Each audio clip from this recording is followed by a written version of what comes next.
Welcome to the deep dive. Today, we're taking on a subject that is really changing conflict as we know it. We are. It's the absolutely critical role of drones in, well, what's called asymmetric warfare. And our guide for this deep dive is a really comprehensive source. Yeah, it's a detailed report packed with analysis, even includes a matrix laying out tactics and targets. And it's all verified stuff, right? Based on research and conflict observations right up to early June 2025. Exactly. Really current. Okay, so let's get right into it. Our mission here is to unpack this, pull out the key insights. We want to understand how forces that might seem weaker are, using drones to challenge much stronger opponents. What are the tactics? What's the tech? And what's the actual impact we're seeing on the ground? That's what we're digging into. Right. So high level, the source basically says drones are real game changers here. They absolutely are. They give these less powerful forces tactical advantages they just didn't have before. It lets them challenge capabilities that used to belong only to major military powers. And it's not just about having the fanciest drone, is it? The source really emphasizes the tactics. That's a core idea. It's the innovative tactics, often with, let's say, more accessible tech, that create the strategic impact. So what kind of approaches are we talking about? Well, the report covers a lot of ground. Aerial, naval, urban, even cyber domains. We're seeing things like swarm saturation, precision strikes, definitely surveillance, and even psychological operations. Okay, let's break some of those down. Using the sources matrix, starting in the air, maybe. Swarm saturation gets mentioned a lot. Yeah, that's a big one. The tactic is basically using sheer numbers of drones to just overload sophisticated air defenses. Think SAM sites. So the goal is to paralyze or disable these really expensive systems. Exactly. And the source says this is key for non-state actors, maybe smaller states too. High-value targets taken out, or at least suppressed, by relatively low-cost means. And the tech, what makes this possible? We're talking autonomous swarm drones, sometimes working with electronic warfare drones to, line the defenses first. And the source confirms this isn't just theory. Oh, yeah. The verification section points to things like the attempted attack on Russia's Khmeimim base back in 2018, and more recently, Ukraine reportedly using swarms against Russian air defenses. And the fact that big players are investing heavily in counter-swarm tech. Right. The source mentions the U.S. Air Force's C-8OR and Mjolnir systems, this projected market growth for anti-swarm tech. It tells you how seriously this tactic is being taken. It's validation, really. Okay, sticking with aerial, but maybe the different kind of attack. Precision kamikaze strikes. Sounds intense. It is, and very widespread, according to the source. Think taking out tanks, artillery, especially devastating in trench warfare situations. And this really highlights that asymmetric advantage, right? Low cost, high damage. Absolutely. The source points to resistance forces, Ukraine-style ops, it calls them. A cheap drone taking out a multi-million-dollar tank. That's the calculus. How are they doing it so precisely? Often with FPV, first-person view drones, sometimes just modified commercial ones, strap on a grenade or a small explosive. And these are fast. The verification notes speeds over 100 kilometers, allowing for really precise hits on moving or dug-in armored vehicles. We've seen so much footage of this from Ukraine. Okay, shifting gears a bit. Drones aren't just for attacking. What about intelligence? The source mentions micro-drone surveillance. Crucial. Especially in urban environments, the idea is using tiny drones for reconnaissance right before an ambush or a strike. So it gives you real-time intel. Enhances that element of surprise. Dramatically, we're talking nano drones, tiny things, maybe with thermal or IR cameras. Who's using these? Guerrilla groups, special operations forces. The verification mentions groups like rebels in Myanmar using super cheap drones built from online instructions, parts sourced from China. It's incredibly accessible. Even major militaries are looking into this tech, right? Yes, the source notes the U.S. military developing things like the Mi-1 for quiet, close-in surveillance. It underscores how valuable this capability is across the board. And drones are bleeding into cyber warfare, too.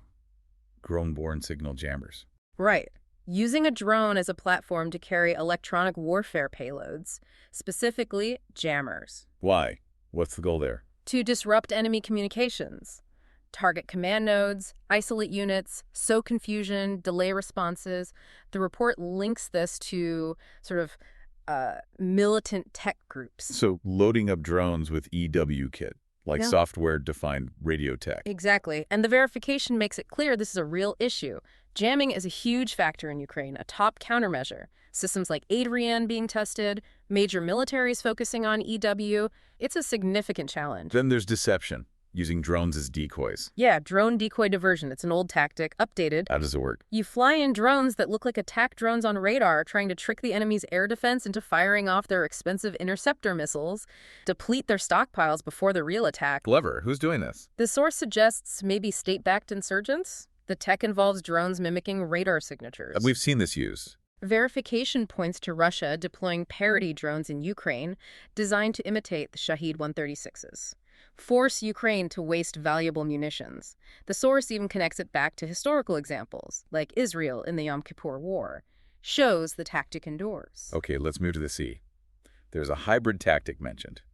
Maritime kamikaze drone boats, guided by UAVs. Yes, this one's made a lot of headlines. The strategic aim is hitting ports, ships, disrupting maritime trade, maybe even creating blockades. Economic disruption, essentially. Big time.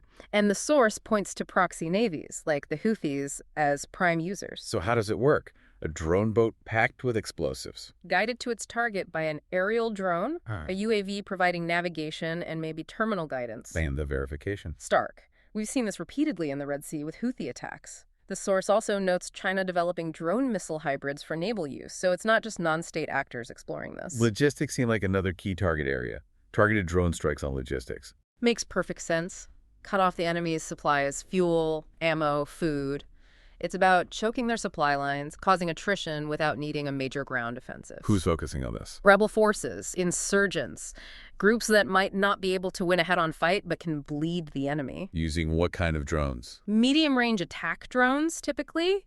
And the verification confirms this is happening, particularly noted in Ukraine, hitting logistics hubs, fuel depots, causing real problems. Let's talk urban warfare. That's always messy. Yeah. The source mentions room entry grenades from drones. Yeah, this is pretty brutal, a real force multiplier in dense urban terrain. How so? You can clear a building, or at least a room or firing position, without sending your own soldiers through the door first. Huge risk reduction. Who would use this? Resistance fighters in occupied cities, maybe? The tech, often those FPV drones again, but delivering a grenade, perhaps even a thermobaric one, right through a window or doorway? And this is actually being used. Verification says yes, seen in Ukraine, using FPV drones to clear buildings. It's a nasty evolution of urban combat. Beyond the physical, what about the psychological impact?